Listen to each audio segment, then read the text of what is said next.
contexto no qual o livro foi escrito, quem foi Amós, de onde ele era, onde ele estava profetizando, e vimos aí algumas verdades do capítulo 1, vimos que Amós profetiza contra outras nações, depois contra o Reino do Norte, finalmente contra o Reino do Sul.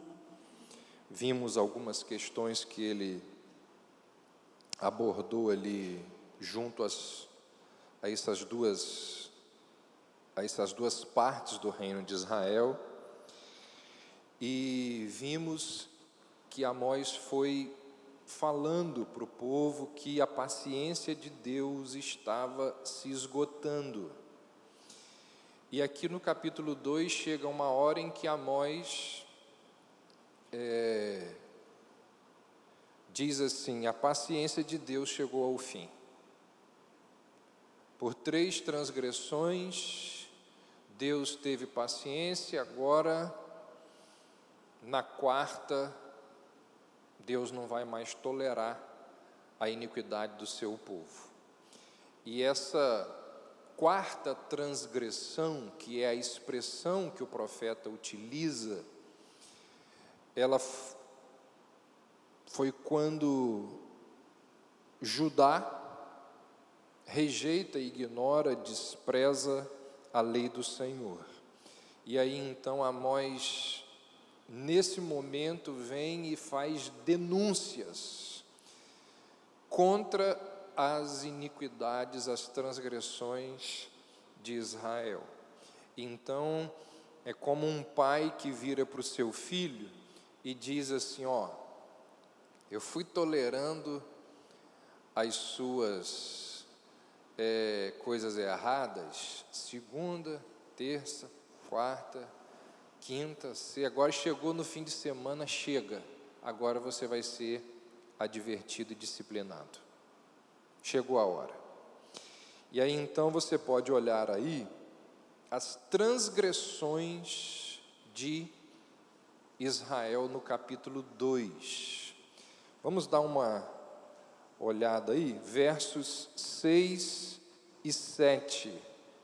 Assim diz o Senhor, capítulo 2, verso 6: por 3 transgressões de Israel e por 4 não retirarei o castigo, porque vendem o justo por dinheiro e o necessitado por um par de sandálias. Pisam a cabeça dos pobres no pó da terra, pervertem o caminho dos mansos. Um homem e seu pai entram a mesma moça e assim profanam o meu santo nome. Então tem várias iniquidades aqui condenadas por Amós. Vamos ver cada uma delas. Ele inicia aí dizendo que vendem, verso 6, o justo por dinheiro. Havia em Israel aqueles juízes, em alguns contextos aparece o nome de magistrados, que eram aqueles homens que julgavam pequenas causas, porque as grandes causas, elas eram levadas para o rei, era o rei que detinha, em alguns momentos assim, mais sérios, mais graves, o poder judiciário. Existem várias histórias na Bíblia de alguns reis assumindo o poder judiciário. Vocês devem se lembrar lá daquela história famosa em que uma mãe leva a situação diante do rei: olha, nós comemos o nosso filho ontem e combinamos de comer o filho dela hoje, é o rei que decide.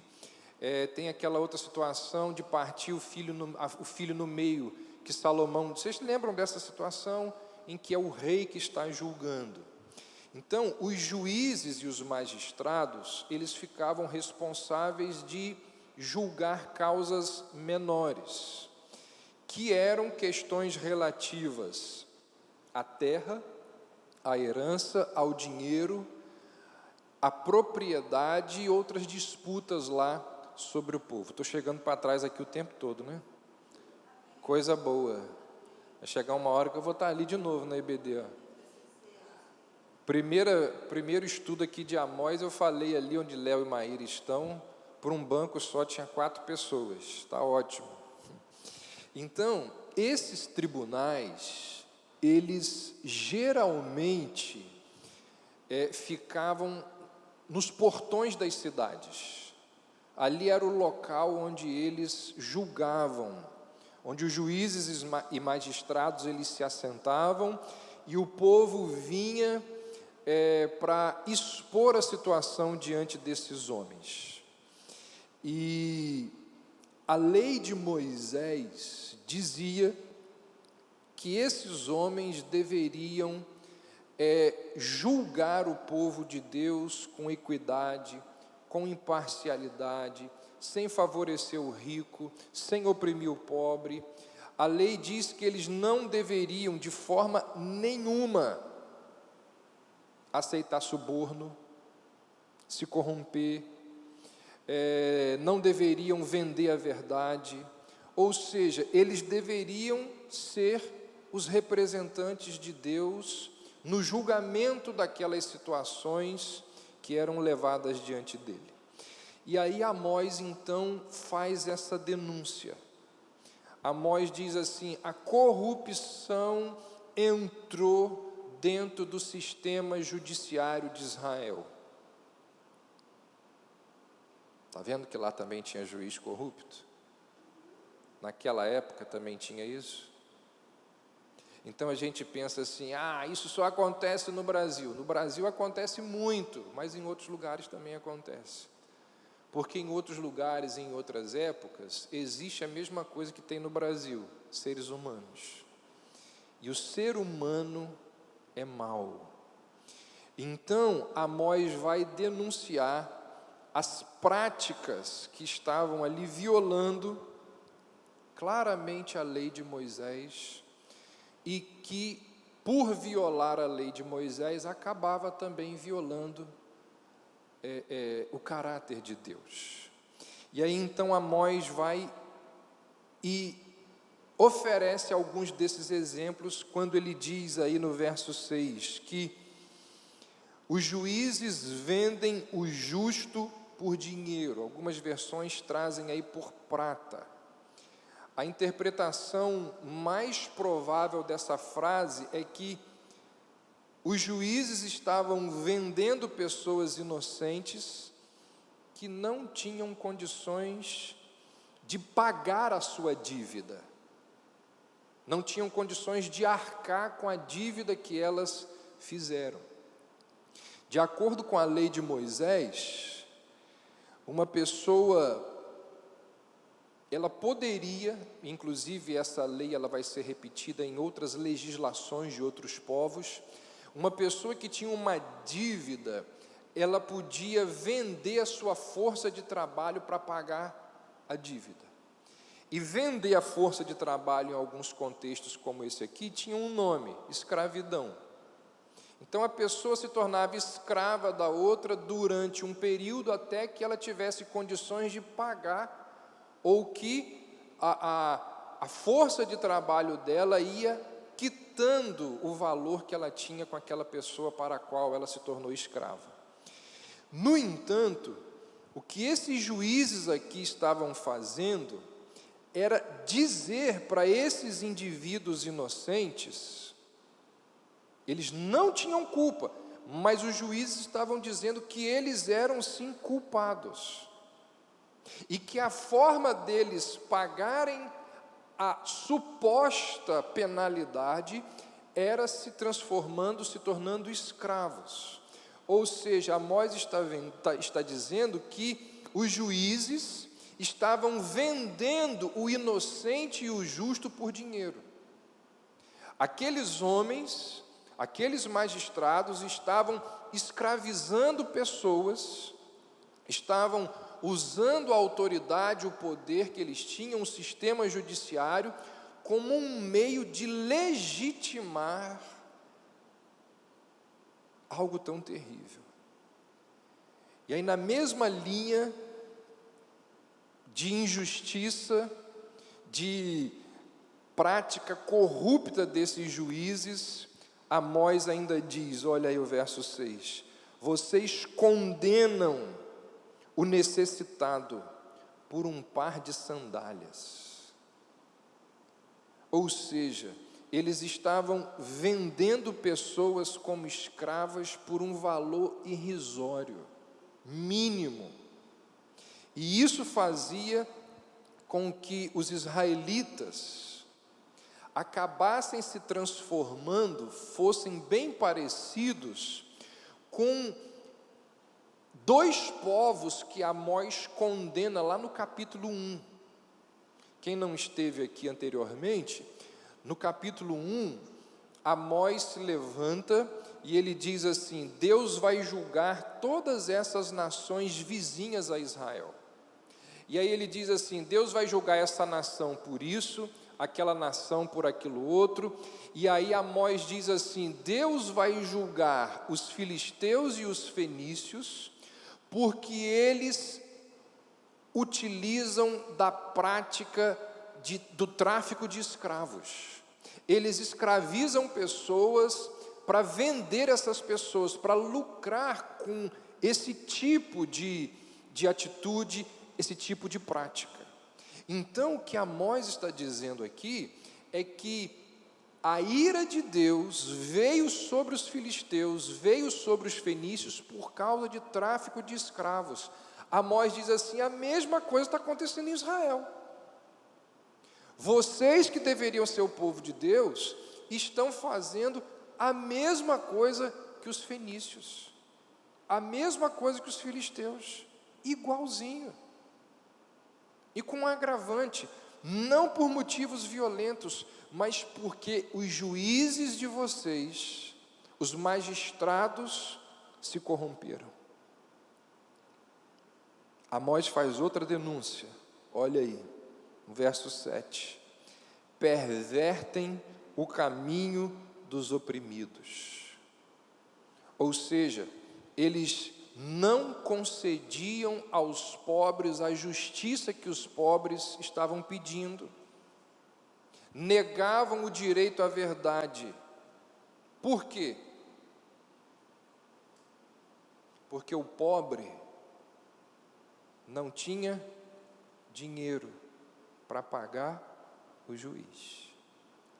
Lembra daquela história que a gente ouve aos montes o tempo todo no Brasil, que o pobre, ou para o pobre não existe justiça, porque o pobre não consegue pagar bons advogados, não consegue alguém para defendê-lo.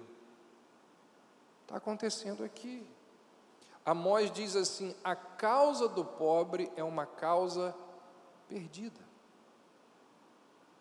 por causa dos juízes corruptos. Então Amós diz que eles pervertem o caminho dos oprimidos. A ideia aqui é de que esses juízes, eles estavam como que empurrando ali os pobres para fora dos seus tribunais. A ideia é de que eles estavam se negando a atender a causa daqueles que não tinham recursos. Então nem entrava na pauta. Estava lá, o povo chegava aos portões e eles sabiam quem eram os pobres, então nem davam voz àqueles homens. Olha aí na ficha aí, quem que já pagou? Quem que já fez o Pix? Aquele ali fez, então vamos julgar a causa dele. Aquele lá, esse grupo aqui, ninguém pagou nada, então a gente não vai olhar o que eles têm. É o que ele está dizendo aqui.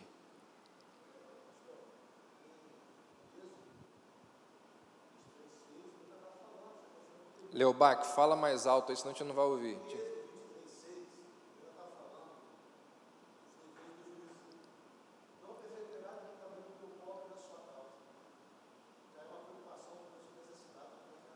Exatamente. E como disse no início, algo que está prescrito na lei de Moisés.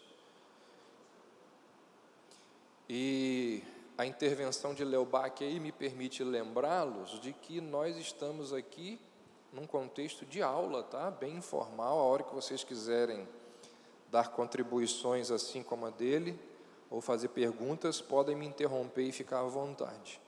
Então, Amós em alguns momentos vai nos mostrar que a nação de Israel, eu já falei sobre isso aqui em aulas anteriores, a nação de Israel, ela era próspera. Esse é um momento em que a nação está prosperando. Só que essa prosperidade, ela só chega para o rico, para o príncipe, para o juiz e para o magistrado. E aí Amós diz assim: de onde vem o dinheiro desse pessoal que prospera? Da propina, da corrupção. O sistema judiciário de Israel alimentava o tráfico de escravos, alimentava a propina, o suborno. Muita gente enriquece em Israel nessa época às custas do necessitado. Eu pergunto para vocês, eu estou falando de quem? De Israel, mas parece o Brasil. Parece que nós estamos vivendo que Amós está conseguindo ler os jornais da nossa época. Algo extremamente semelhante à corrupção do sistema judiciário. Então Amós diz assim: Deus vai trazer juízo sobre vocês. E o primeiro motivo pelo qual Deus vai trazer juízo é porque o sistema judiciário de Israel está corrompido, comprometido. Esse é o primeiro pecado denunciado por Amós. E aí, irmãos, antes de falar do segundo pecado, não pensem vocês que Deus não está vendo, que Deus não sabe, que Deus não vai agir. Um dia, esses juízes, e quando eu falo de juízes, a gente, por causa da mídia dos últimos anos, a gente só pensa no STF. Mas sabemos que ao longo da nossa nação, muitos juízes se corrompem. Não pensem que Deus não está vendo essa situação, que Deus vai ficar omisso diante de tudo isso que tem acontecido aí. Segundo pecado, ainda no verso 7, ele diz assim: um homem e seu pai coabitam com a mesma jovem e assim profanam o meu santo nome. A segunda denúncia de Amós está relacionada a práticas de imoralidade do pessoal que habita, que mora lá no Reino do Norte. Amós então denuncia essa situação, que era uma prática muito comum naquela época.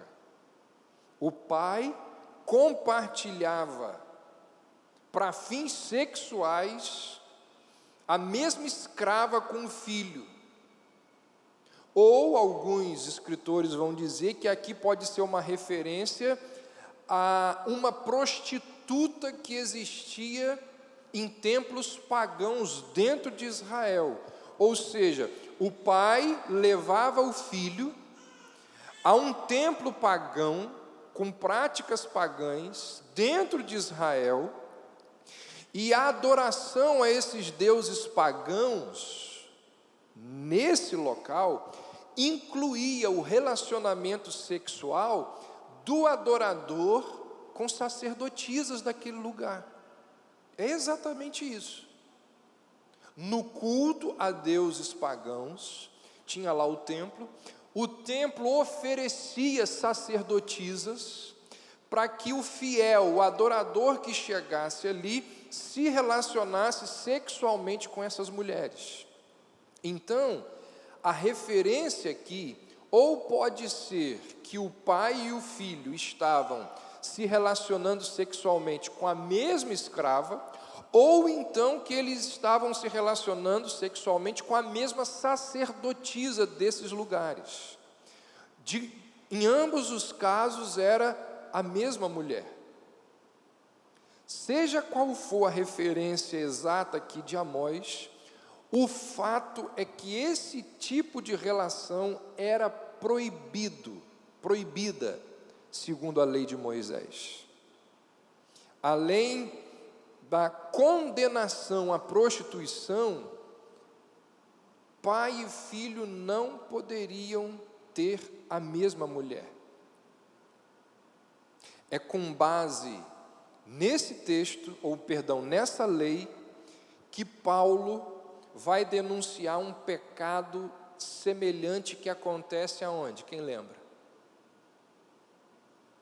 Qual das igrejas a que Paulo escreve que estava acontecendo algo parecido assim? A igreja de Corinto. Paulo diz, olha, aí na igreja está tendo muita perversidade. E uma perversidade tão grande que tem filhos se relacionando com a mulher do pai. E a lei de Moisés não permite isso. Então, é com base nessa lei que Paulo condena lá. Em 1 Reis 14, existe o registro de que não apenas prostitutas cultuais, ou aquelas sacerdotisas, estavam ali oferecendo esse serviço ao povo, mas 1 Reis 14, 24 diz que existiam homens fazendo esse papel de prostituição, e eles estavam oferecendo o serviço deles a outros homens. Vocês têm noção do que está acontecendo aqui? Homossexualidade. Então não eram apenas as mulheres, as prostitutas sacerdotais que ofereciam esses serviços, digamos assim, aos homens, mas também outros homens que se deitavam com os adoradores que chegavam ali no templo. Então, gente, o que Amós está dizendo é o seguinte: vocês se perderam de uma forma tão grande que existe no meio de vocês prostituição, orgia, adultério, tudo de ruim, de maligno, que vocês possam imaginar acontecia ali no meio do povo de Deus. No meio do povo de Deus. E uma vez que essas pessoas tinham voltado as costas para Deus,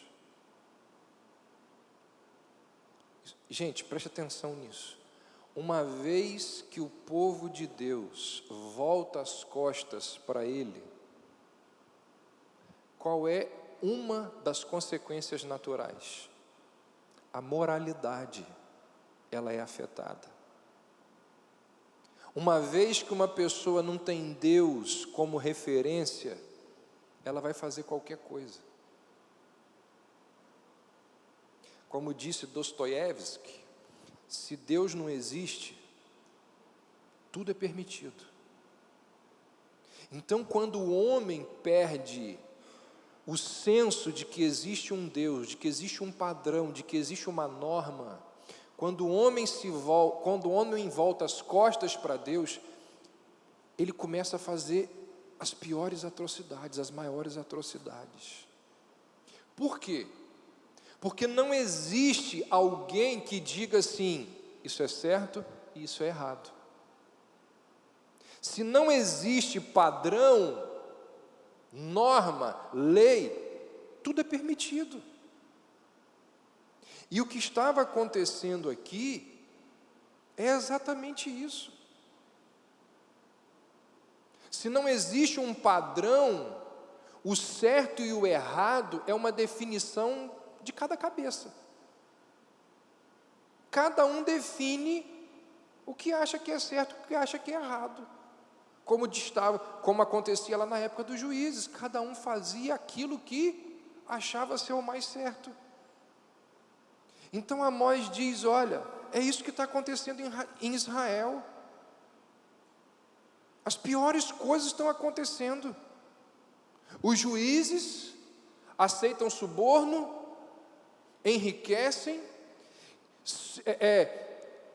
conseguem manter um esquema, uma máfia, onde só os poderosos enriquecem e o povo fica oprimido, o povo não tem direito à verdade, à justiça.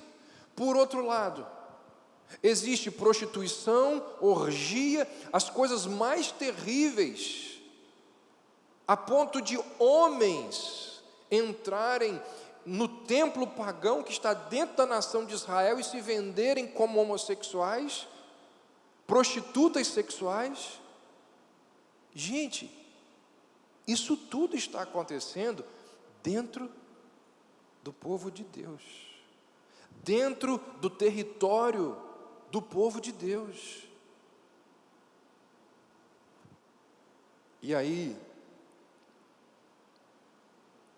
toda vez que o povo de Deus procede assim, Amós vai dizer isso aqui, toda vez que o povo de Deus procede assim, respinga lama no nome de Deus. O nome de Deus fica sujo. E esse é o principal motivo pelo qual a ira de Deus vem sobre o povo. Porque o nome dele estava sendo profanado pela corrupção, pelos atos de imoralidade, pela injustiça contra o povo. Ainda hoje é assim. Toda vez que nós quebramos a lei de Deus, quando praticamos aquilo que não é correto, todas as vezes que nós fazemos aquilo que não é a vontade de Deus, nós desonramos o nome de Deus, desonramos os votos que nós fizemos em nosso batismo. Quando a gente vem aqui na frente da igreja e a gente publicamente professa a fé, nós estamos posteriormente, quando fazemos coisas erradas, desonrando aquilo que falamos, a profissão de fé que fizemos. E isso envergonha o nome de Deus, isso traz zombaria para o povo de Deus. Veja aí qual é a opinião pública. Veja qual é a opinião pública sobre a igreja evangélica no Brasil. Alguns de vocês aqui sabem, eu tenho vergonha de, em determinados lugares que eu chego, a pessoa pergunta assim, qual a sua profissão? Eu não falo que eu sou pastor. Eu tenho vergonha. Eu falo que eu sou professor. Porque quando eu já falei que eu era pastor, vocês têm que ver a cara de desprezo, de nojo, que as pessoas que estão ali me atendendo fazem. Porque pensa que pastor é bandido, é corrupto, tira dinheiro do povo, é ladrão.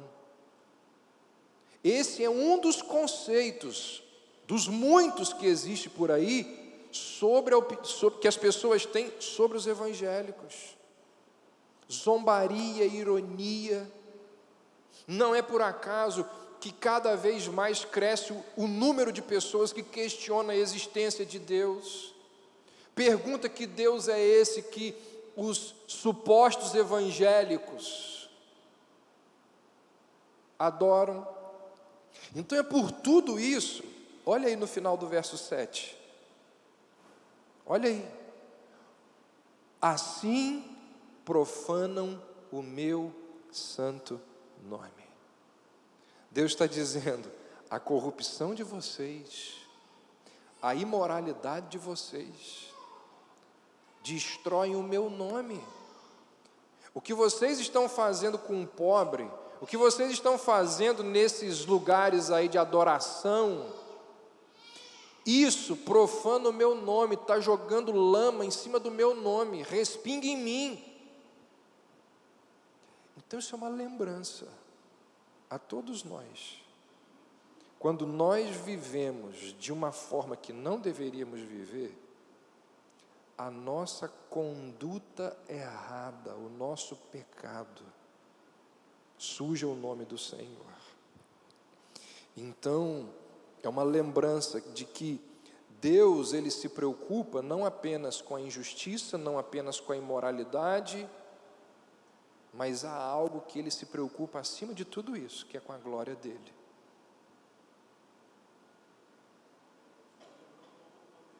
Mais alto. Fala mais alto.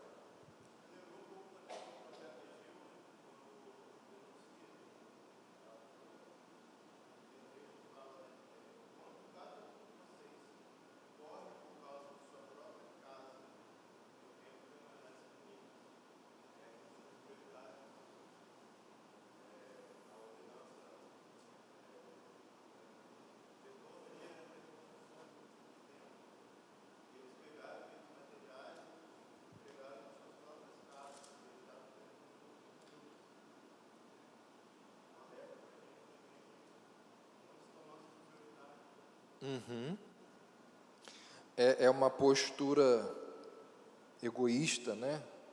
Que acaba...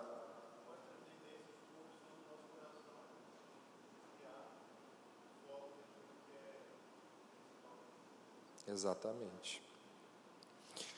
Passando aí para o verso 8, ele vai continuar as denúncias contra os pecados. Olha o que ele diz aí: deitam-se junto a qualquer altar, sobre roupas empenhadas. O que é isso aqui? Oi? Não te ouvi, Leobar. Abaixa um pouquinho mais, senão não vou te ouvir. Isso aí.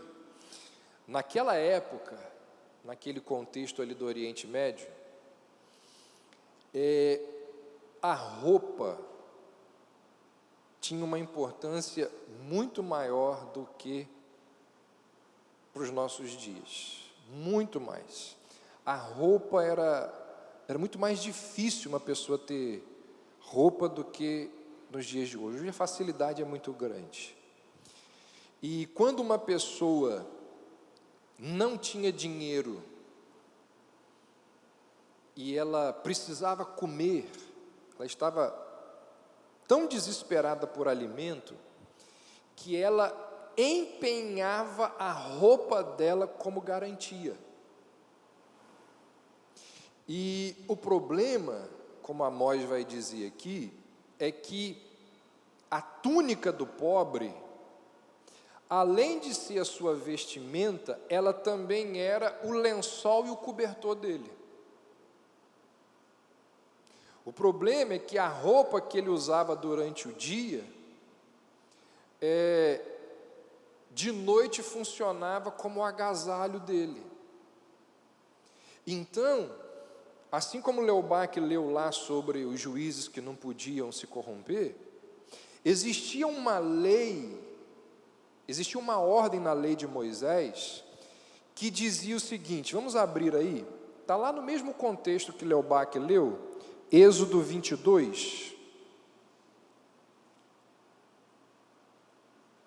Êxodo 22, verso 26 e 27, dizem assim: se tomares em penhor a veste do teu próximo, a restituirás antes do pôr do sol, porque é a sua única cobertura, é a vestimenta da sua pele, em que se deitaria?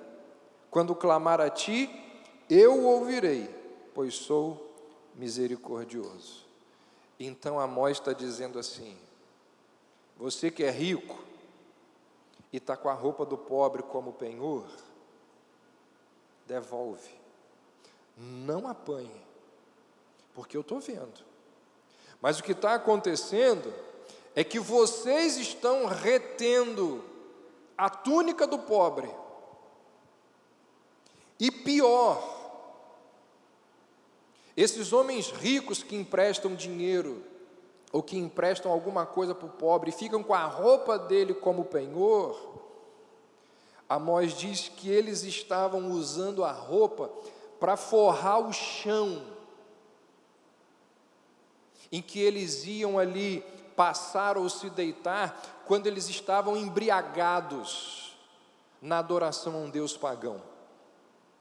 Amós diz assim: vocês estão usando a roupa do pobre, algo que eles precisam, com desprezo, nos seus momentos de iniquidade na adoração a uma divindade. Então, ele diz que a ira de Deus vai se acender também contra essa prática, porque assim como no caso dos juízes, assim como no caso da imoralidade, aqui eles estão desrespeitando, quebrando a lei de Deus, e esses homens de forma insensível estavam usando aquelas roupas ali nos altares dos deuses pagãos onde eles se prostituíam. Então nós temos aqui 3 pecados. O quarto pecado, vamos ver se vai dar tempo. Daqui a pouco as crianças vão subir aí eu vou precisar parar porque elas querem dar um recado aí para vocês. Quarto pecado. E assim, é difícil a gente dizer qual pecado é pior. Mas talvez, no meu entender, esse aqui seja o pior de todos. Porque uma coisa é o ser humano pecar e se arrepender. Outra coisa é o ser humano pecar, permanecer no pecado e não está nem aí para o pecado, para as admoestações e advertências que chegam a ele. E esse aqui, então, talvez seja o pior pecado. Quando Amós diz assim: diante de todos os erros e diante de todas as advertências, vocês permanecem insensíveis, ignoram. Isso é pecado, insensibilidade para com a palavra de Deus. E a partir aqui do verso 9, Amós então, o que você vai ver a partir do verso 9? Amós vai fazer uma lista dos benefícios que Deus concedeu ao povo. Amós vai mostrar quantas coisas extraordinárias Deus fez pelo povo. E aí ele vai dizer: olha, se a nação está cometendo esses pecados, e se Deus nunca tivesse feito nada por ela, já era algo grave.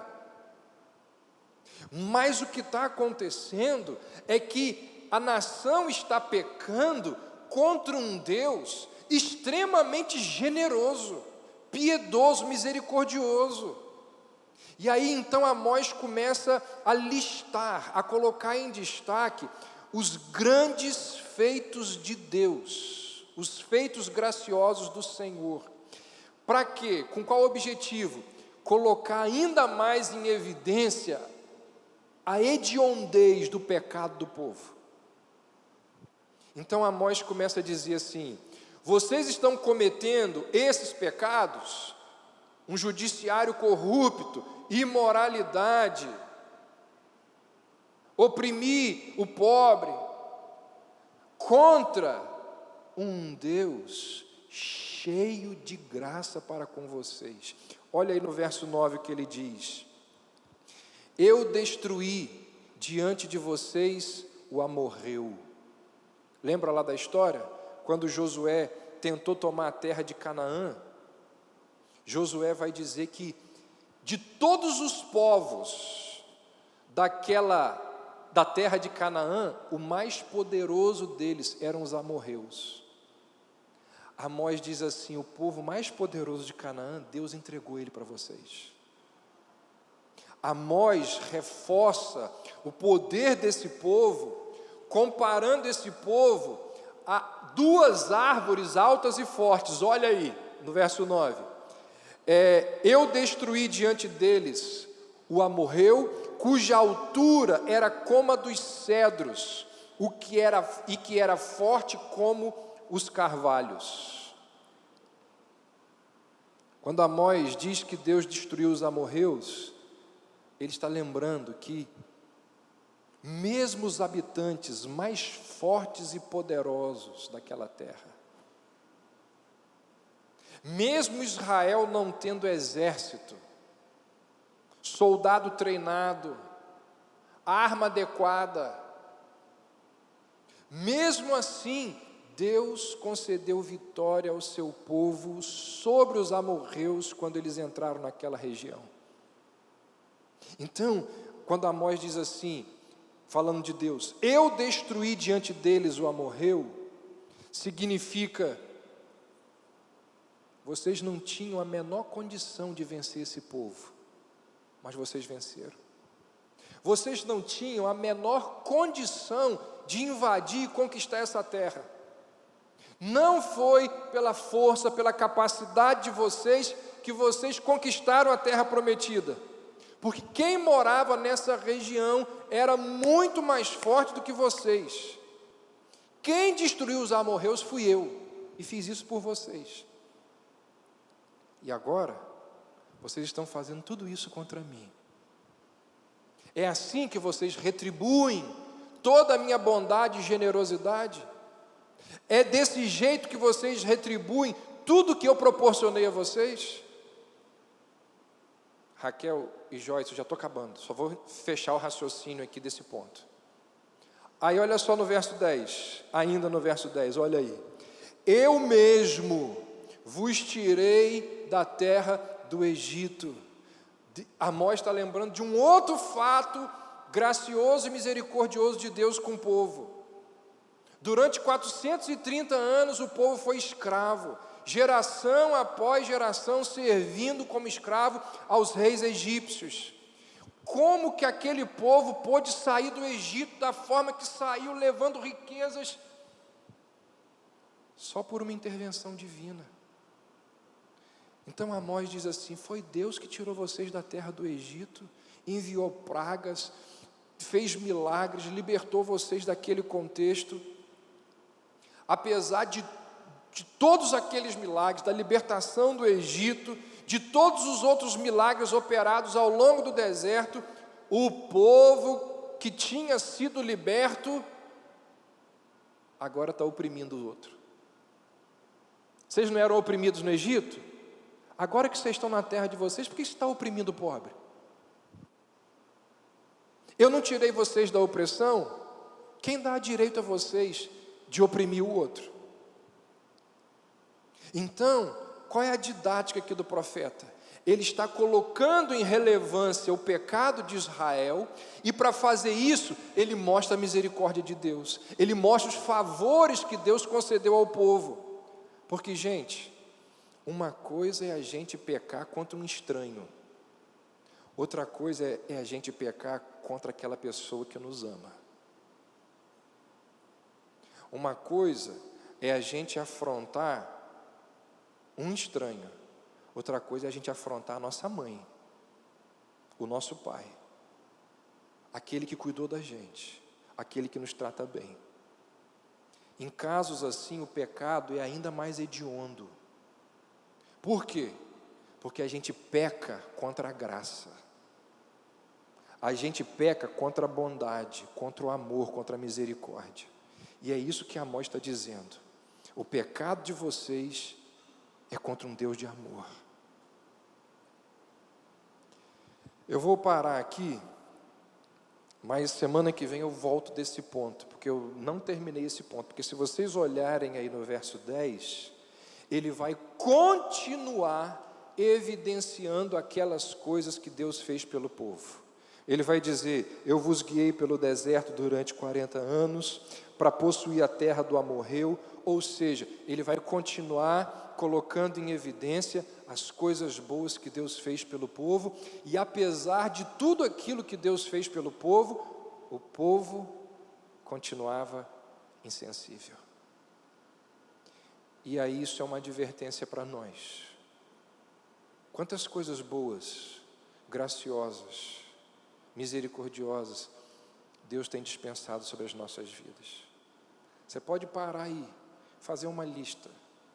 Vai ter mais de, 100 itens. Graças a Deus que eu nasci no Brasil e não na Ucrânia.